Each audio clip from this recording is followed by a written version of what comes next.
आप सभी का एक बार फिर से आपके पसंदीदा YouTube channel study with Anil sir में फिर से स्वागत है। यह वीडियो 12,460 शिक्षक भर्ती से जुड़ी अपडेट है। साथ ही साथ टेट की पात्रता आजीवन को लेकर के क्या अपडेट आई है। जैसा कि आप लोग जानते हैं कि टेट की पात्रता परीक्षा को आजीवन कर दिया गया है। जब तक आप किसी भर्ती के लिए अहर रहेंगे, किसी शिक्षक भर्ती के लिए, तब तक आपकी पात्रता रहेगी। जैसा कि पीछे 7 वर्ष तक की पात्रता हुआ करती थी, तो क्या इसको राज्य सरकार भी फॉलो करेंगे? बहुत से राज्य सरकार इसको फॉलो करने के मूड में नहीं है या क्या है, पूरी अपडेट इस वीडियो के अंत तक आप बने रहिए। कौन कौन से राज्य इसको अपनाने जा रहे हैं, कौन से राज्य अपनाने की कोशिश नहीं कर पा रहे हैं, इन तमाम की जानकारी इस वीडियो में आपको देंगे। साथ ही साथ ऑनलाइन नियुक्ति पत्र की क्या अपडेट है उसके बारे में आपको हम बताएंगे। अभी तक आप हमारे चैनल से अगर नहीं जुड़ पाए हैं तो चैनल को अवश्य सब्सक्राइब कर लीजिए, जिससे जो भी एजुकेशन से जुड़ी वीडियो है तुरंत आपको इस चैनल के माध्यम से दी जाती है। साथ ही साथ आगे आपकी घंटी दिखाई दे रही है बेल, उसको प्रेस करके ऑल कर देंगे। जैसे ही कोई अपडेट मिलेगी आपको नोटिफिकेशन प्राप्त हो जाया करेगा, जिससे आप आसानी से कोई भी अपडेट को प्राप्त कर सकते हैं। तो आइए देखते हैं, इसमें लिखा है टेट की पात्रता आजीवन करने के लिए राज्य सरकारों को जो निर्देश दिया गया है उसको हम लोग देख लेते हैं। कि जैसा कि आप सभी लोग जानते हैं, इस पर थोड़ा सा हम लोग समझ लेते हैं कि टेट का आयोजन 2011 से हो रहा है। जैसे सबसे उत्तर प्रदेश में सबसे पहले 11 में 2000 टेट कराया गया था। सी टेट भी लगभग 2011 से प्रारंभ किए गए हैं। तो ये जो पात्रता आजीवन करने की बात जो केंद्रीय शिक्षा मंत्रालय ने किया था कि 2011 से कर दिया गया, उसी के एवज में एनसीटी ने अपने तरह से लेटर भी जारी कर दिया गया। जैसा कि आप सभी लोग जानते हैं कि कोई भी लेटर जब एनसीटी की तरफ से प्रोवाइड कर दिया जाता है वो चारों तरफ क्या हो जाता है, वैलिड हो जाता है। तो राष्ट्रीय अध्यापक शिक्षा परिषद एनसीटी ने अपना एक लेटर जारी कर दिया है। और इस लेटर में क्या जारी किया है इसको आपको बताते हैं। इस लेटर में उन्होंने प्रमुखता से यही जारी किया है कि जितने भी राज्य हैं, चाहे वो केंद्र शासित प्रदेश हों या राज्य हों, सभी राज्यों के शिक्षा विभाग को यह सूचित किया जाता है कि आने वाले समय से टेट की जो भी पात्रता परीक्षा है वो आजीवन रहेगी। उसमें जो 7 वर्ष की बाध्यता थी या 5 वर्ष की, वह बाध्यता को समाप्त करके आप एक नए, जिनकी इसमें एक निर्देश और भी दे दिया है कि जिसमें यह प्रभाव 2011 से लागू होगा। विगत जो पिछले 2011 है, 11 टेट से ही लागू होगा। जो पीछे के जो टेट हो गए हैं वो भी आजीवन मान्य होंगे।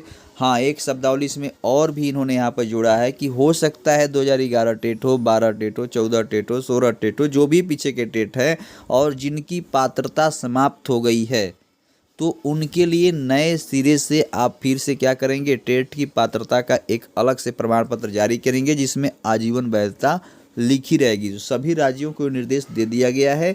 अभ्यर्थी परेशान न हो। बहुत से अभ्यर्थियों का कमेंट बॉक्स में मैंने देखा, कमेंट किए कि हम लोगों की क्या पात्रता परीक्षा समाप्त हो गई है और हम लोगों का उसी पर मान्य होगा। तो आपको बता दें, मान्य फिलहाल है, लेकिन राज्य सरकारें, कोई भी ऐसा राज्य सरकार नहीं होगी जिसको फॉलो नहीं करेगी। प्रश्न ये भी था क्या हमारे स्टेट की सरकार इसको फॉलो करेगी? तो प्रत्येक स्टेट को फॉलो करना है। एनसीटी ने गाइडलाइन जारी कर दिया है और उसका प्रमाण पत्र जिसकी वैधता समाप्त हो चुकी है उनका प्रमाण पत्र फिर से जारी होगा और आपको डायटो से फिर से प्रोवाइड किए जाएंगे, चाहे आप 2011 टेट के हों या 14 टेट को, किसी टेट के हों। और नया जो भी टेट आने वाला है उस टेट में भी आपका आजीवन वैधता के साथ रहेगा। तो कहने का तात्पर्य, एक जोक्स के रूप में एक अभ्यर्थी ने कमेंट्स में ये भी पूछा है क्या आजीवन का मतलब जब तक मरेंगे नहीं तब तक? इसका मतलब ये नहीं होता है। इसका मतलब ये होता है कि आप किसी भर्ती परीक्षा में जब तक अर्ह होंगे, जबकि आपकी अर्हता होगी, तब तक के लिए आप क्या हैं, आपके पात्रता प्रमाण पत्र मान्य होंगे। तो बहुत ही अच्छी खबर यहाँ पर आपको देखने को मिल रही है टेट को लेकर के। आप जैसे जानते हैं कि टेट का जो प्रमाण पत्र है पहले 5 वर्ष के लिए मान्य था, 7 वर्ष के लिए मान्य था, उसको अब यहाँ पर आजीवन कर दिया गया है। जिससे यहाँ पर आप देखते होंगे बहुत से अभ्यर्थी मानसिक प्रताड़ना में थे कि हमसे बार बार टेट नहीं निकल पा रहा है, 5-10 वर्ष बीत भी गया, हमारी आईक्यू लेवल कमज़ोर हो गई। तो ये एक प्रमाण पत्र आपके लिए एक अच्छी खबर है। जैसे कुछ शिक्षा मित्रों के लिए भी यहाँ पर अच्छी खबर है, क्योंकि उन बार बार प्रमाण पत्र नहीं निकाल पा रहे थे, उनकी एबिलिटी समाप्त हो चुकी थी। तो उनके लिए भी अच्छी खबर है, क्योंकि आने वाली जो नई वैकेंसी है उनमें उनको टेट पात्रता का अनिवार्य है, क्योंकि उसमें भी राज्य सरकार ने भरांक देने की बात की है नवीन शिक्षक भर्ती में भी। तो नई शिक्षक भर्ती भी आने की है। साथ ही साथ 2011 टेट, 2012 टेट, यहाँ तक 2012 टेट में जो एक वैकेंसी निकली, तो 2011 के बाद 2012 की जो एड निकला था उसको नए सिरे से मांग कर दिया कि स्टेट बहाल को। लेकिन तो ये तो हम मांग है अभ्यर्थियों की, उसको यहाँ पर नहीं। लेकिन यहाँ ध्यान रखिए कि टेट की वैलिडिटी को यहाँ पर आगे बढ़ा दिया गया है। आइए अब हम लोग बात करते हैं ऑनलाइन नियुक्ति पत्र को लेकर के कि ऑनलाइन नियुक्ति पत्र की बात की गई है। सभी अभ्यर्थियों को ऑनलाइन नियुक्ति पत्र ही वितरित किए जाएंगे इस समय कोविड-19 परिस्थितियों को ध्यान में रखते हुए। तो इसको थोड़ा सा हम लोग देख लेते हैं क्या है अपडेट। प्रवक्ताओं को कॉलेजों में मिलेगी ऑनलाइन नियुक्ति। देखिए पढ़ देते हैं, उसके बाद आपको पूरा स्पष्ट हो जाएगा। प्रदेश के राजकीय महाविद्यालयों के लिए उत्तर प्रदेश लोक सेवा आयोग से चयनित प्रवक्ताओं को ऑनलाइन नियुक्ति की जाएगी। उच्च शिक्षा विभाग ने उन्हें वरीयता के आधार पर उनकी पसंद के महाविद्यालयों में तैनाती के लिए कार्यक्रम क्या कर दिया, जारी कर दिया है। विभाग की अपर मुख्य सचिव मोनिका एस गर्ग ने बताया कि महाविद्यालयों में पहली बार ऑनलाइन नियुक्ति की व्यवस्था की जा रही है। मैंने पहली बार क्या होगा, ऑनलाइन नियुक्ति की व्यवस्था की जा रही है। इसके लिए चयनित अभ्यर्थियों को 10 से 14 जून तक विभाग की वेबसाइट पर ऑनलाइन आवेदन करना होगा।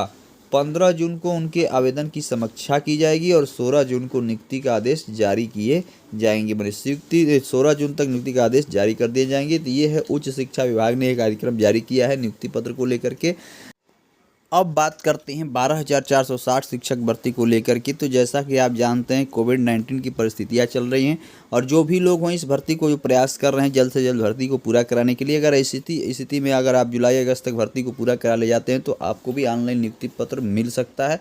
तो अभी आप लोगों को समय के साथ इंतजार करना पड़ सकता है क्योंकि अभी पैरविकार अभी पूर्ण रूप से समर्थित नहीं हो पा रहे हैं, एक साथ नहीं आ पा रहे हैं।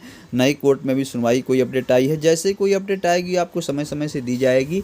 तो ये थी एजुकेशन से जुड़ी अपडेट। अगर आप तक हमारे चैनल से अभी नहीं जुड़ पाए हैं तो आप चैनल को सब्सक्राइब करके जुड़ जाएं। इतने देर तक वीडियो में आप लोगों का बने रहने के लिए धन्यवाद।